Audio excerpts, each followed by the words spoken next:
บุคคลผู้ประกอบกรรมมิชอบอันลามกมีกายสกปรกทุจริตผิดศีลธรรมเสวยซึ่งสุขเลิศอันบังเกิดจากผลกรรมสุจริตที่ทำไว้ในก่อนเห็นกรรมลามกว่าเป็นกรรมดีแต่เมื่อมีผลชั่วช้าของกรรมชั่วออกมาจะรู้ว่ากรรมชั่วมีขอถวายความนอบน้อมแด่พระรัตนตรัยมีพระพุทธเจ้าเป็นต้นขอถวายความเคารพพระมหาเถระพระเถรานุเถระเจ้าคณะพระสังฆาธิการทั่วโลกมีพระเดชพระคุณพระธรรมเสนาบดีเจ้าคณะภาค7วัดพระธาตุดอยสุเทพและพระเดชพระคุณหลวงพ่อสุทธิสงึมรำจากจังหวัดบุรีรัมย์เป็นต้นและขออำนวยพรแด่ท่านผู้ฟังท่านผู้ชมสาธุชนพุทธบริษัททั้งหลายวันนี้รายการธรรมทัศน์ของวัดพระธาตุดอยสุเทพออกอากาศทางสถานีวิทยุวปท2จังหวัดเชียงใหม่มีร้อยเอกจำนงปัญญาวัฒโนเป็นหัวหน้าสถานีและอาตมาภาพพระครูปริยัติยานุศาสตร์เป็นผู้บรรยายเป็นประจำทุกวันเวลา7:30 นาที ถึง8 นาฬิกาวันนี้ก็บันทึกเสียงล่วงหน้ามาจากวัดโพธิศูนย์ปฏิบัติธรรมวัดพระธาตุดอยสุเทพไอเกนา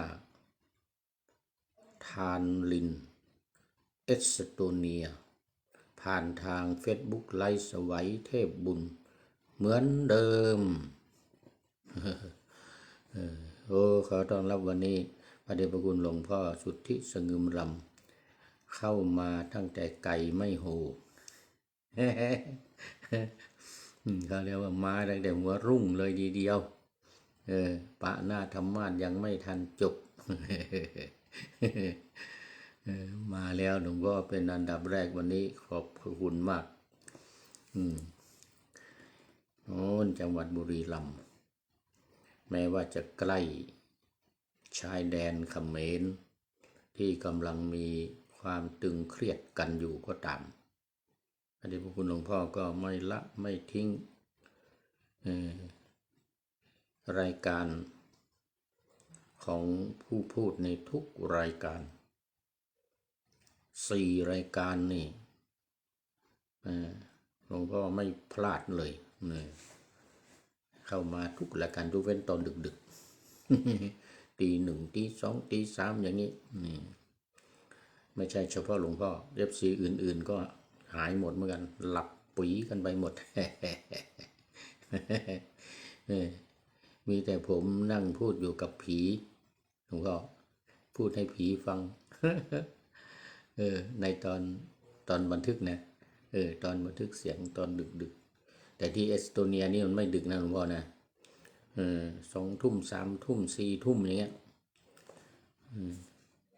อย่างดีก็เที่ยงคืนในเมืองไทยก็ตี 2 ตี 3 ตี 4เที่ยงคืนก็ตี 4ที่เมืองไทย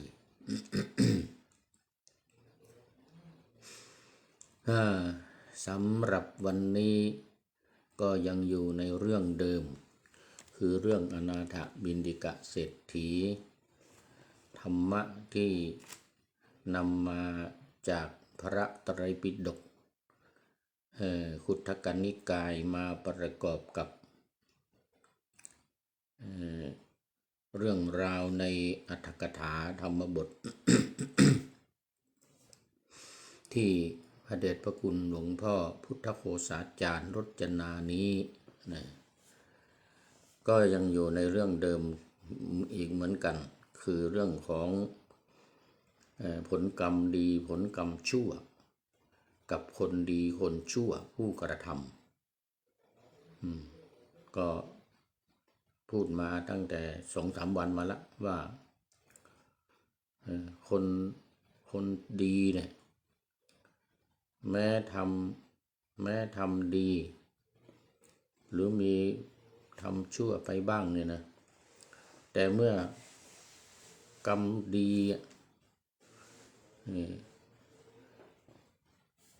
ที่ทำแล้วเนี่ยมันยังไม่ปรากฏผล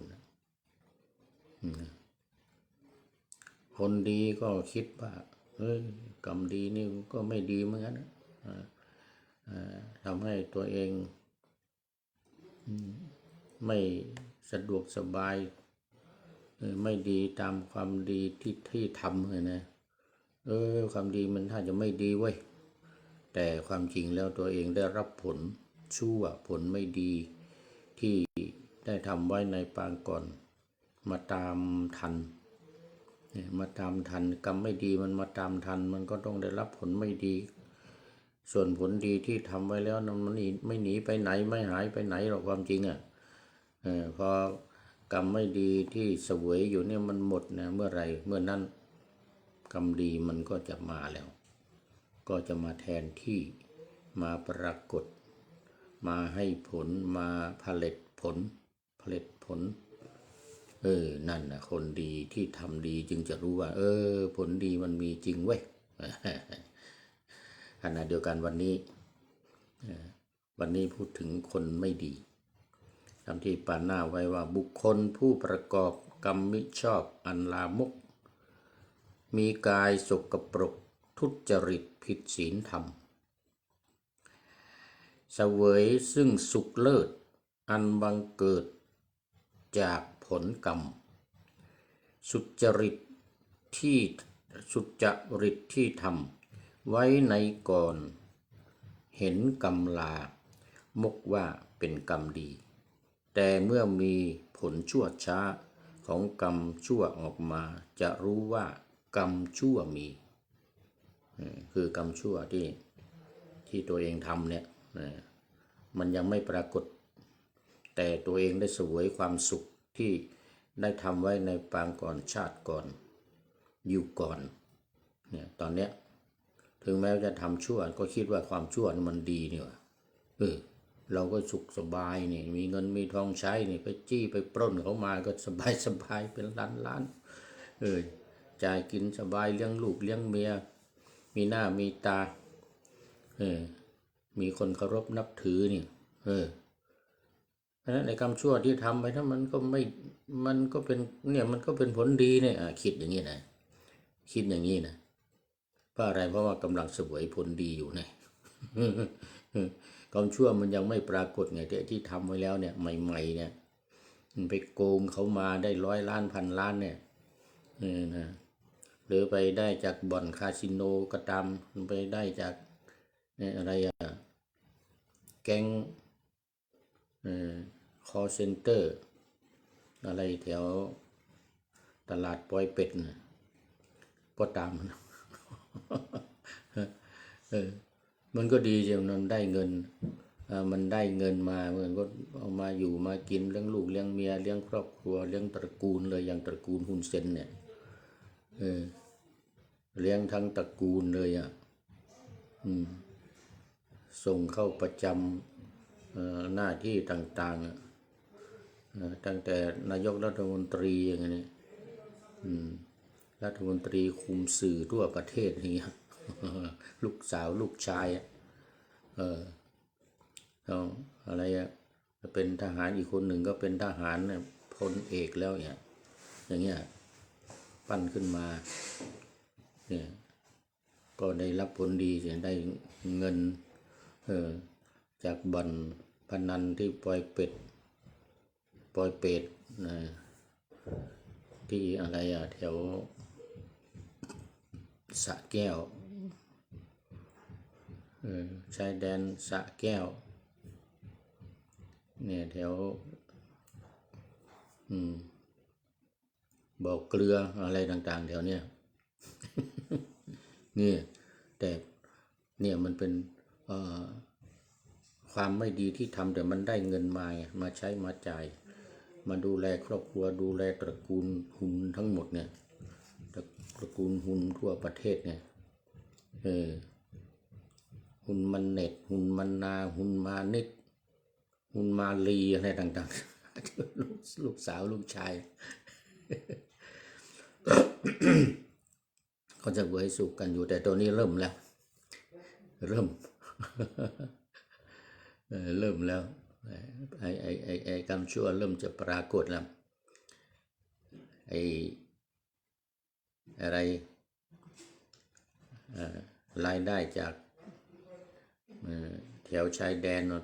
ดนถูกปิดไงนักการพนันจากประเทศไทยก็ไม่มีใครไปอะไรเนี่ยพวกแก๊งคอลเซ็นเตอร์ทั้งหลายก็ถูกปรับปรามถูกจีนมาปรับปรามถูกรัสเซียถูกอะไรผู้เสียหายทั้งหลายทั่วโลกมาปรับปรามรายได้มันก็หดไงเอาละเอานี้รายได้มันก็หดน้อยลดน้อยถอยลงเดี๋ยวนี้เอาละผลจะเริ่มปรากฏแล้ว ผลจะเริ่มปรากฏแล้วบุญเก่าที่ทำไว้ในชาติก่อนปางก่อนที่เสวยมาเนี่ยมันจะหมดแล้วเราแสดงว่าในปางก่อนชาติก่อนสร้างบุญมาเยอะเนี่ยได้เสวยความสุขอยู่ตลอดมาเนี่ยหลายสิบปีเนี่ย38 ปีมั้งเนี่ยอยู่ครองตำแหน่งตั้งแต่เป็นนายกเป็นอะไรมาเนี่ยจนเกษียณมาเป็นที่พึ่งนายกเนี่ยเป็นอะไรของปัจจุบันเนี่ยเป็นอย่างนี้นี่มันเริ่มจะปรากฏแล้วทีนี้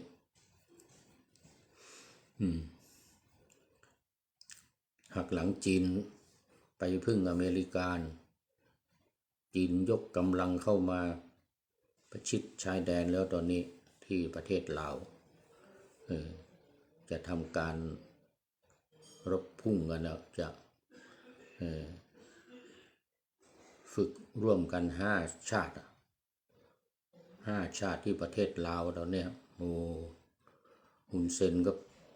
เนื้อเต้นนี่ฮุนเซนก็ขี้หดตดแตกสิตอนนี้ให้ฮุนมันเน็ตลูกชายที่เป็นนายกวิกจันไปประเทศจีนนู่นเราขอบารมีพระบาทสมเด็จพระเจ้าอยู่หัวศรีหนุมั่งไปจีนไปพูด พูดกับจีนแล้วเขาจะมีการประชุมกันที่เซี่ยงไฮ้นี่เห็นว่าหุนมันเน็ตหุนมันแนทก็ไปแล้วเนี่ยต้องไปหาวิธีการพูดแก้ตัวนะมาละผลกรรมไม่ดีเริ่มสนองละเรื่องของเขาคนนี้ขอต้อนรับโยมฝนศรีลาอยู่จากเชียงใหม่แม่แจ่มได้ข่าวฝนตกชุกชุมนะที่แม่แจ่มนะชุ่มเย็นเต็มไปด้วยน้ำฟ้าน้ำฝนสมกับชื่ออะไรอย่างนี้ สมกับชื่อโยมฝนศรีลาเลยทีนี้นี่นะดูไปดูมาไม่ได้ดูเวลาเนี่ยวันนี้ไม่ได้ตั้งเวลา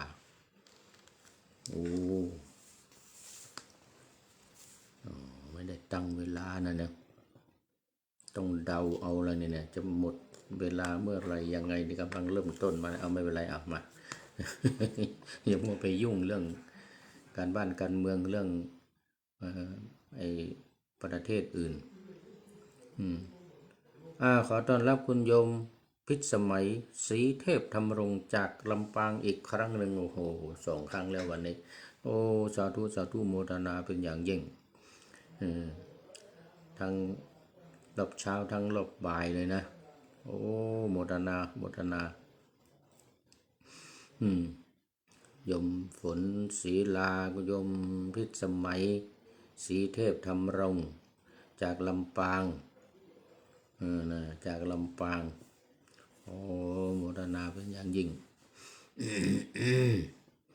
บุรีรัมย์มาแล้ววันนี้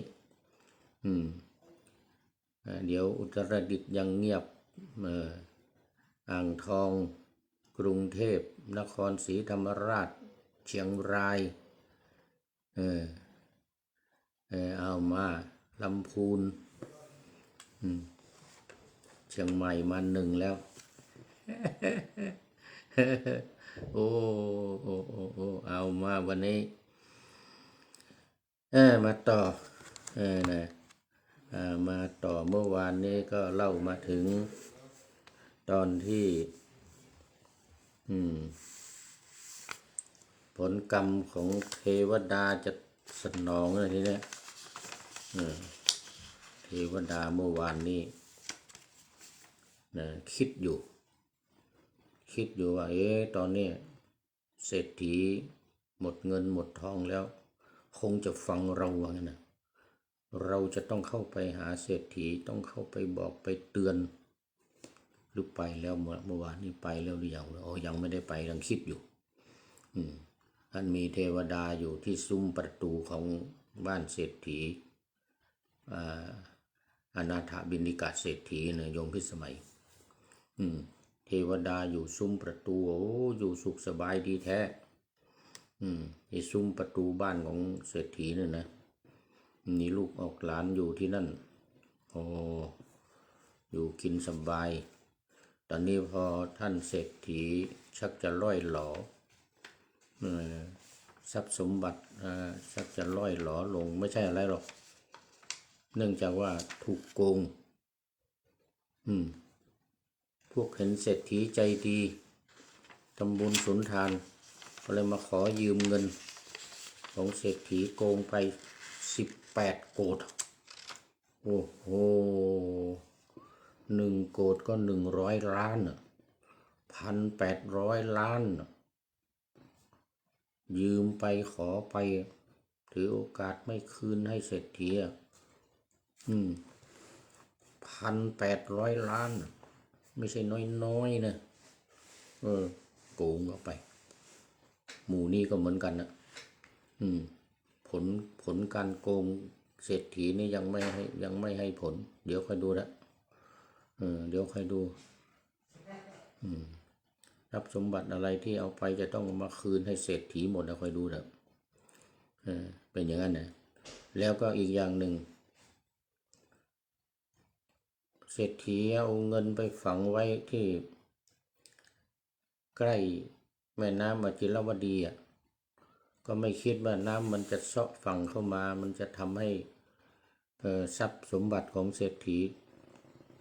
1,800 โกฏอีกเหมือนกัน1,800 ล้านเหมือนกันเห็นว่า18 โกฏจมน้ำลงไปแต่จะได้คืนอยู่โอ้บุญบารมีจะได้คืนอยู่จะได้คืนยังไงเดี๋ยวคอยดูเรื่องราวของเทวดานี่เทวบุตรเทวดาเทวบุตรเทวบุตรตนหนึ่งเทพบุตรอยู่ที่ซุ้มประตูของบ้านของเศรษฐีเนี่ยเห็นเศรษฐีเพลียงพล้ำเลยเนี่ยต้มข้าวต้มผักเอาผักดองมาต้มใส่บาตรทำบุญตัวเองก็กินเหมือนเดียวกันกับอย่างนั้นลำบากแต่ก็ยังทำอยู่นะยังทำบุญอยู่ยังให้ทานอยู่ไม่มีการลดน้อยถอยลงถึงแม้ว่าอาหารจะไม่ดีพระพุทธองค์ตรัสกับเศรษฐีว่า โอ้อย่าคิดว่าอาหารของตัวเองเนี่ยไม่ดีไม่อร่อยแล้วมันจะไม่ได้บุญนะบุญมันอยู่ที่ใจว่างั้นนะมันอยู่ที่ใจถ้าใจเป็นบุญเป็นกุศลเนี่ยอาหารจะดีหรือไม่ดีที่ถวายนะ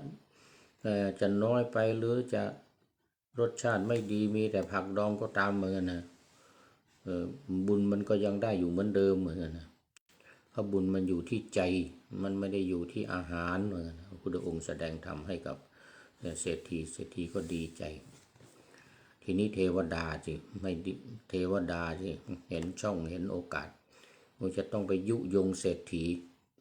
ให้ไปยุยงเศรษฐีให้เศรษฐีเนี่ยเลิกทำบุญให้หยุดทำบุญซะบ้างเหมือนกันถวายพระถวายเงินเยอะเกินไปให้ทานแก่โรงทานคนยากจนคนขอทานเนี่ยเยอะเกินไปเหมือนกันนะพระสงฆ์องค์เดนก็บิณฑบาตหากินได้ที่อื่นเยอะแยะเหมือนกันเศรษฐีไม่ต้องทำเลยนะจะไปแนะนำเมื่อวานนี้มาถึงตรงนี้เทวบุตรตรงนี้นะเขาเรียกว่ามิจฉาทิฏฐิมีความเห็นผิดมิจฉาทิฏฐิเทพบุตรอยู่ที่ซุ้มประตูบ้านของเศรษฐีเนี่ยโอ้สุขสบายอะไรจะปานนั้นมิจฉาทิฏฐิเกิดขึ้นมาวันหนึ่งก็เข้าไปที่ห้องของเศรษฐีเขาเรียกว่าห้องนั้นเป็นสิริว่างั้นนะห้องนอนของเศรษฐีตะกุยตะกายอยู่บนเพดานมั้งอยู่บนอะไรบนนั่งยืนอยู่บนอากาศเงินนะเศรษฐีก็ถามโอ้นั่นใครมาน่ะกระผมเองเหมือนกันผมเป็นเทวดาอยู่เทพบุตรอยู่ซุ้มประตูของท่านเศรษฐีนี่แหละนะเอามาทำไมมาทำไมเศรษฐีก็ถามมาทำไมฮะทีนี้ก็โอ้ผมก็มีความหวังดีเหมือนกันนะมีความประสงค์ดีแต่หวังร้ายประสงค์ดีแต่หวังร้ายนี่มาขอโอกาสพูดสักหน่อยว่างั้นนะเศรษฐีก็ว่าเอาท่านนั้นจงพูดมาเมื่อวานนี้ประชุมถึงตรงนี้นะจงพูดมาว่างั้นนะผมบอกว่าเลยแล้วถือโอกาสได้บอกว่าโอ้โหตอนนี้ท่านเศรษฐีเงินทองของท่านก็ร่อยหรอลงไปแล้วไม่มีเหลือไม่มีเหลือเนี่ยเงินเหลือน้อยเดียวเนี่ยกินผักดองทุกวันเนี่ยต้มก็ต้มหัวข้าวหัวเกรียนว่างั้นเนี่ยไอ้ข้าวดีๆสวยๆมัสมั่นตีอะไรเม็ดยาวๆก็ไม่มีแล้วว่างั้นนะเทวบุตรนี่ว่า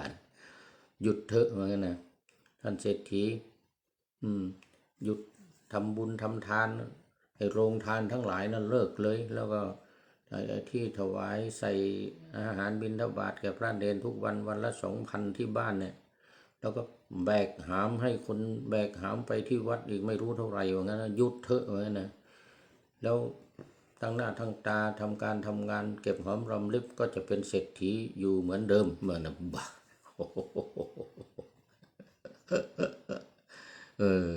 ไอ้เทวบุตรนี่นะพูดดีเหมือนกันนะพูดดีมีเหตุผลเหมือนกันพูดดีแต่ประสงค์ร้ายจะให้เขาหยุดทำบุญระดับอนาถบิณฑิกเศรษฐีเป็น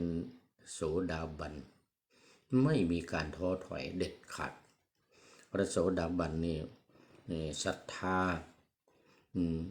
ศีลสมาธิศรัทธาศีลจาคะสุตตะปัญญานี่อุตสิทธิไม่ค่อยเอาเรื่องปัญญาเกรงใจพระพุทธเจ้าไม่เคยถามปัญหาอะไรกับพระพุทธเจ้าเลยเกรงใจพระพุทธเจ้าไม่ถามปัญหาอะไรเลยเรื่องปัญญาไม่เอามีแต่ศีลสมาธิก็ไม่เอามีศีลมีให้ทานมีศีลมีทานสมาธิภาวนานี่ก็น่าจะมีบ้างนะ เขาเป็นโสดาบันแล้วพอเราเป็นโสดาบันก็ไม่ยอมสิเทพบุตรมาอย่างนั้นก็ไม่ยอมสิอะไรจะมาทำให้เราหมดศรัทธาจะมาทำให้เราไม่ทำบุญอย่างนี้มันใช้ไม่ได้เลยระดับเรา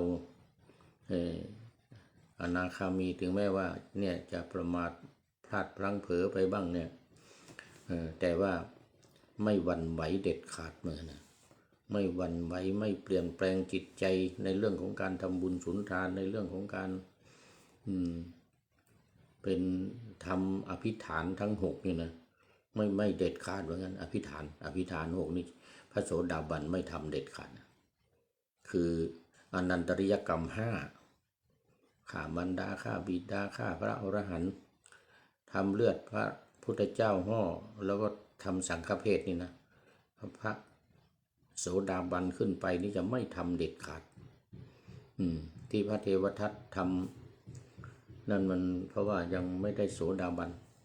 เป็นแค่มีฤทธิ์แบบโลกิยะ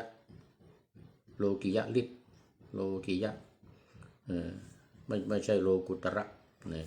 ตั้งแต่โสดาบันขึ้นไปนี่เขาเรียกเป็นโลกุตระนะอันนี้ก็ไล่สิเศรษฐีก็ไล่เหิบนี่ตะเพิดเลยมึงมาไปให้ไกลมึงนะเศรษฐีว่าไปให้ไกลโอ้ขอต้อนรับคุณโยมวิเชียรธาตุอินจันทร์โอ้สาธุป้าภัยบ่อทองมาละเมื่อวันก่อนเมื่อตอนเช้านี้โอ้สมศักดิ์ทองคำฟูสมศักดิ์ทองคำฟูเข้ามาตอนนี้วิเชียรธาตุอินจันทร์โอ้เป็นพระด้วยโอ้สาธุครับผมสาธุวัดกัญจนิทยารามป่าไผ่บ่อทองเนี่ยนะเป็นวัดของผู้พูดนี่แหละสมัยก่อนบวชเนนเป็นเนนอยู่ที่บวชเป็นเนนอยู่วัดนี่แหละวัดกัญจนิทยารามเนี่ยป่าไผ่บ่อทองบวชเป็นเนนตั้งแต่เมื่ออายุ12เนี่ยบวชที่วัดป่าไผ่นี่นะขี่ม้าแห่ลูกแก้วเนี่ย10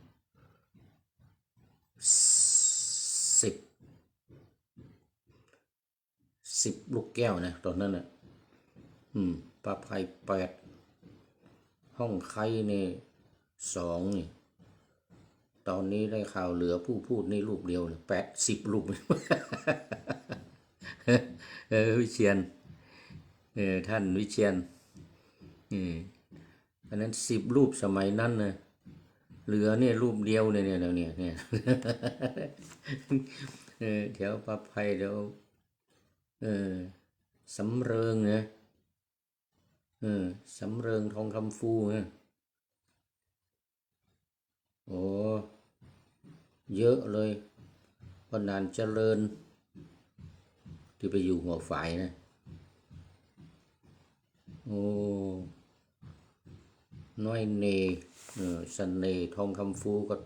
ไปแล้วเสน่ห์ทองคำฟูนะไปอยู่ด้วยตุลุงยังด้วยกันบ้านป่าไผ่วัดไม้ห้องใครนะตอนนั้นวัดไม้ห้องใครมันยังไม่เป็นวัดมันยังไม่ได้เป็นวัดถูกต้องตามกฎหมายเป็นอารามเวลาบวชต้องมาบวชวัดป่าไผ่นี่กัญจนิทยารามนี่โอ้สาธุโมทนาเป็นอย่างนี้เป็นท่านสุดท้ายมั้งเนี่ยเข้ามาในรายการวันนี้เวลาก็ไม่ได้ตั้งวันนี้เดาเอาเนี่ยถ้าจะหมดละได้จะหมดเวลาแล้ว